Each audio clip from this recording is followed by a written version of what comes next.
Assalamualaikum bosku, welcome to my channel. Sebelum menonton, jangan lupa subscribe, nyalakan dulu loncengnya, dan jangan lupa like dan komen. Dan jangan lupa ambil posisi rebahan kalian. Untuk kalian, selamat menyaksikan. Begitu jiwa naga dan Zu muncul, petaka Guntur sekali lagi mendominasi, itu adalah jiwa naga dan Zu yang eksklusif. Mengaum. Jiwa naga dan Zu meraung di langit, melayang ke langit, dan terlempar ke lautan Guntur. Guntur menebasnya, mengenai seluruh tubuhnya. Di sisi lain, boneka Zixuan juga mengenai petaka Guntur. Meskipun dia boneka, tetapi tubuhnya terus-menerus dibersihkan di bawah Guntur, sehingga seluruh tubuhnya tertutup petir. Petaka Guntur surgawi benar-benar hal yang baik. Ye Chen bertepuk tangan. Begitu Ye Chen mengucapkan sepatah kata pun, petir hitam di lautan inti bergejolak, dan membuatnya tiba-tiba terpana. Melihat petir hitam, yang terus-menerus bergerak di lautan Guntur, tampaknya menemukan yang serupa, sangat aktif, petir hitam juga terus-menerus menyerap kekuatan Guntur untuk memperkuat dirinya. Ye Chen sangat terkejut bahwa setelah terus-menerus menyerap kekuatan Guntur, petir hitam berubah menjadi sosok humanoid. Ya, itu memang bentuk manusia, dan terlihat persis seperti menyerupai Ye. Mata Ye Chen tiba-tiba menatap. Ledakan. Tepat pada saat gemetar ini, Guntur menerbangkannya. Namun meski tetap demikian, Ye Chen masih menatap kedua sosok manusia yang ditransformasikan oleh Guntur hari itu. Itu hitam, tubuhnya terkoyak oleh Guntur, dan di bawah baptisan petaka Guntur surgawi yang keras, dia membentuk 8 pembuluh darah dan anggota badan. 5 organ dalam dan 6 organ dalam.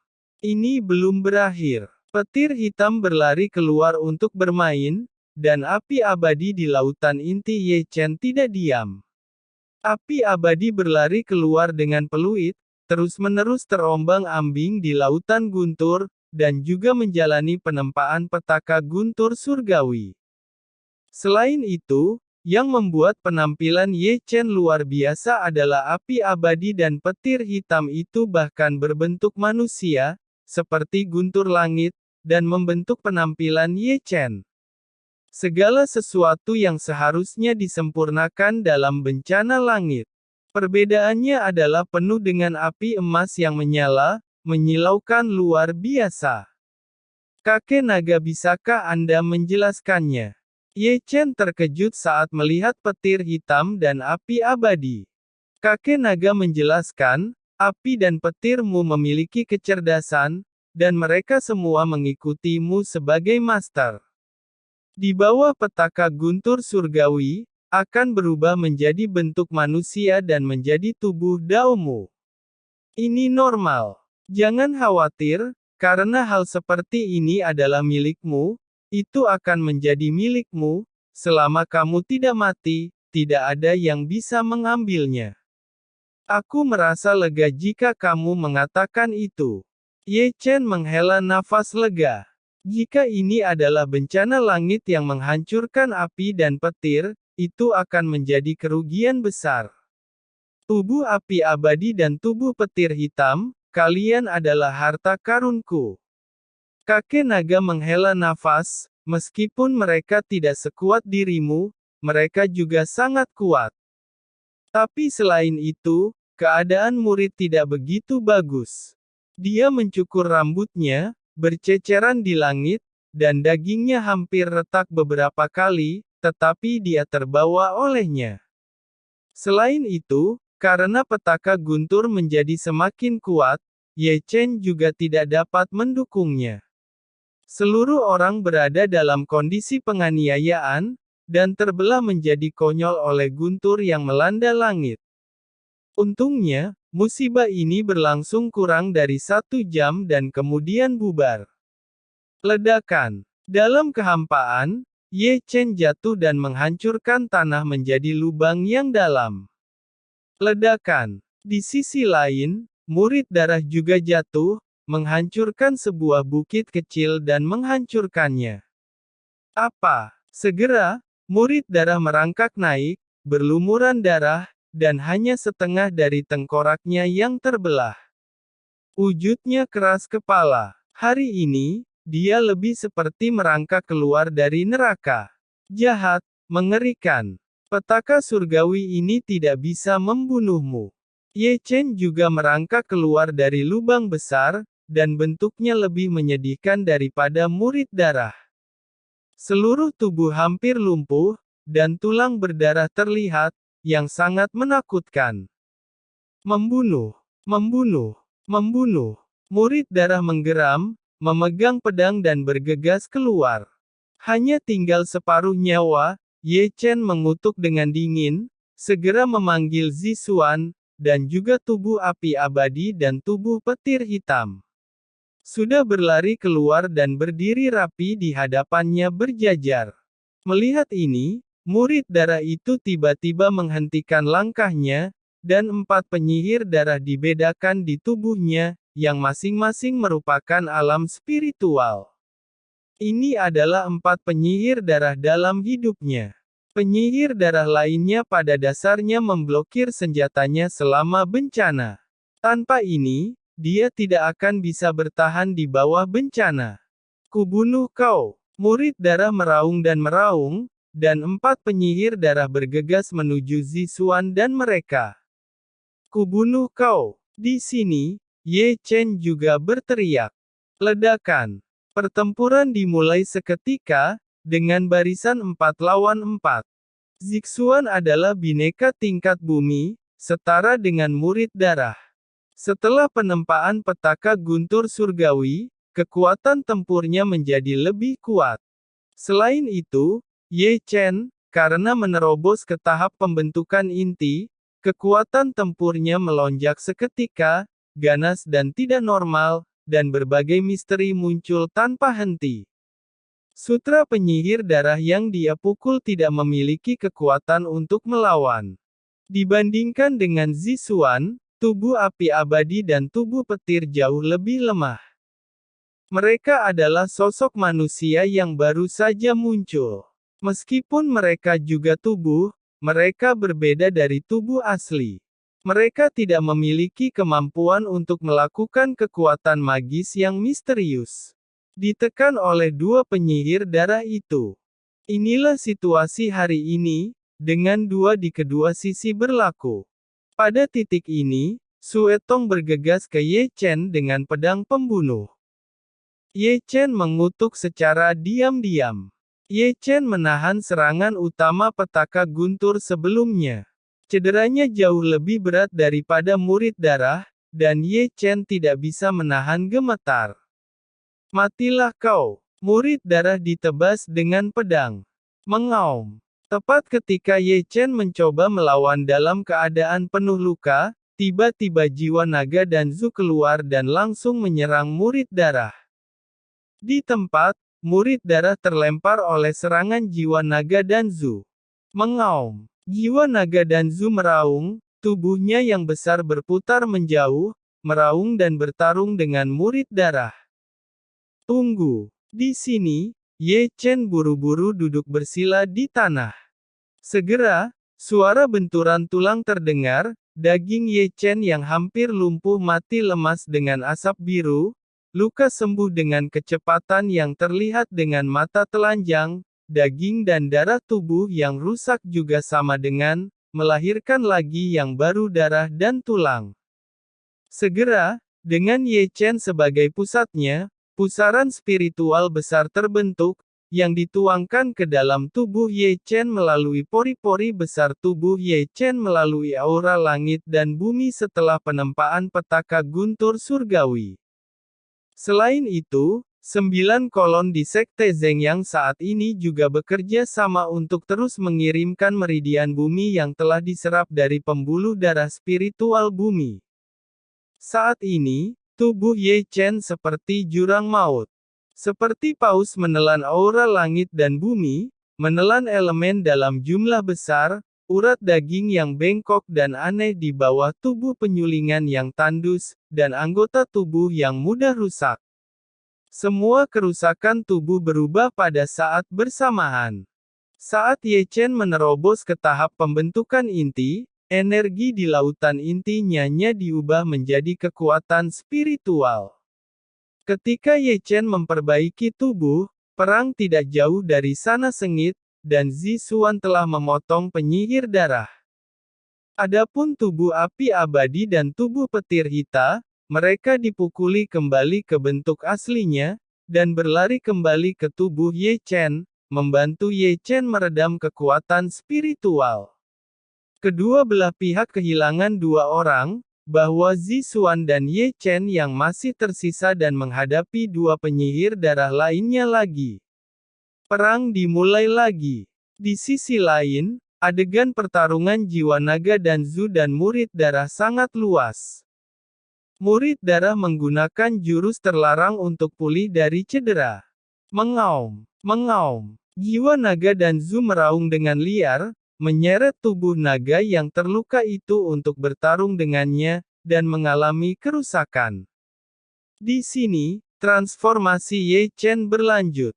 Karena kembalinya api abadi dan petir hitam, kecepatan transformasinya telah dipercepat. Pada saat ini, dagingnya yang rusak masih bagus, penuh cahaya, dan ada banyak penampakan misterius yang muncul dan menjulang. Suasana megah juga bercampur dengan nyanyian naga yang rendah, dan tubuhnya seperti pengecoran emas, besi yang diperkuat. Di sisi lain, saat seberkas asap hijau menghilang, tubuh Ye Chen menghilang, tetapi sebelum menghilang, Ye Chen gagal membunuh penyihir darah. Bunuh dia. Melihat satu orang lagi di sisinya, Sue Tong segera memerintahkan. Dikatakan bahwa penyihir darah segera bergegas ke Ye Chen memegang pedang pembunuh berdarah. Zixuan ingin berhenti, tetapi dihentikan oleh penyihir darah lainnya. Jiwa naga dan Zhu ingin menyelamatkan, tetapi dihentikan oleh murid darah. Matilah kau! Dengan raungan penyihir darah, dia menembus ruang dengan pedang, dan menusuk jantung Ye Chen. Dalam imajinasi, adegan kepala Ye Chen ditembus tidak terjadi. Tepat ketika pedang pembunuh itu hanya berjarak 3 inci dari Ye Chen tiba-tiba mengangkat tangannya dan menggenggam pedang pembunuh itu tanpa memihak, dan membiarkan penyihir darah mengerahkan kekuatannya. Tidak bisa menusuk menjadi dua. Pada saat ini, mata tertutup Ye Chen tiba-tiba terbuka. Teriak Ye Chen, jurus naga gila dan murka langit, dan kekuatan gemuruh, penyihir darah bergerak di tempat, dan seluruh orang terbang keluar. Saat berikutnya, Ye Chen tiba-tiba berdiri, memegang pedang merah di tangannya. Dengan kesembronoan Ye Chen, dia pindah. Dia seperti angin, hampir tanpa bayangan, dan pedang seperti surai dewa. Melihat penyihir darah, tepat sebelum mendarat, dia tidak menghentikan tubuhnya, dan bertemu dengan pedang Ye Chen yang mendekat. Di tempat, darah berceceran, dan kepala penyihir darah itu ditembus oleh Ye Chen dengan pedang. Dia meninggal di tempat dan bahkan berteriak. Ini dia. Ye Chen menerkam murid darah dengan pedang. Sekarang Ye Chen telah menerobos tahap pembentukan inti, kekuatan tempurnya telah melonjak, dan Ye Chen berpikir bahwa memiliki peluang besar untuk menang melawan murid darah yang terluka parah. Selain itu, saat Ye Chen naik ke level berikutnya, umurnya juga meningkat pesat, artinya, Ye Chen dapat menggunakan jurus terlarang mata roda abadi, dan dengan kartu as seperti itu, Ye Chen bahkan lebih percaya diri. Mengaum. Jiwa naga dan Zhu yang terluka telah dipanggil kembali ke alam sadar oleh Ye Chen. Murid darah beredar, wajahnya suram, dan telapak darah didorong keluar untuk menenggelamkan Ye Chen. Ye Chen mendorong kembali tanpa hambatan, dan api abadi dan petir hitam muncul, mengembunkan lautan guntur, dan menelan lautan darah. Ye Chen bergegas, dan muncul dengan jurus tebasan 8 malapetaka. Murid darah meraung, terlambat untuk melakukan kekuatan magis, dan mengangkat tangan dengan segel besar berteriak. Ledakan. Telapak tangan bertabrakan, Ye Chen mundur selangkah karena syok, tetapi murid darah ditendang mundur selama 4 atau 5 langkah untuk menghentikan tubuhnya. Tidak mungkin, murid darah penuh dengan ketidakpercayaan, dan dia tidak dapat menerima kenyataan bahwa dia telah jatuh ke dalam angin. Di matanya, Ye Chen dianggap sebagai semut dengan segala cara.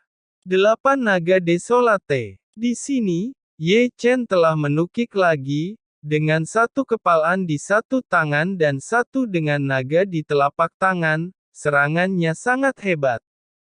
Murid darah secara pasif melawan lagi, tetapi melemparkan kembali dan memuntahkan darah. Dengan raungan, alisnya menerbangkan pedang pembunuh merah, dan dia bergegas menuju alis Ye Chen. Ye Chen bermeditasi di dalam hatinya, armor Qi sedikit menyatu, melindungi kepalanya, pedang pembunuh murid darah gagal mematahkan pertahanan armor Ye Chen. Pada saat ini, Ye Chen tiba-tiba mengangkat tangannya dan membuat lubang pada murid darah dengan serangan jari. Murid darah menendang ke belakang, tetapi sebelum berhenti, Ye Chen menyerang lagi. Murid darah mundur setelah menyemburkan darah. Apa? Murid darah itu meraung, menghentikan tubuhnya, dan menunjuk dengan satu jari. Ye Chen tidak mengelak atau berkedip. Ye Chen membawa jari suetong dengan kaku, lalu memutar tangannya untuk mengeluarkan tongkat besi, dan menghancurkannya dengan kuat ke otak murid darah itu. Apa? Murid darah itu terluka, kepalanya meraung. Tapi Ye Chen tidak memberinya waktu. Ye Chen terus menyerang menghancurkan dengan tongkat besi ketika dia bergegas. 7 serangan dipukul dengan tongkat ini berdarah, dan dia tidak bisa diam. Apa? Pada saat tenang itu, murid darah bergerak, dan Ye Chen terbang keluar dengan satu telapak tangan.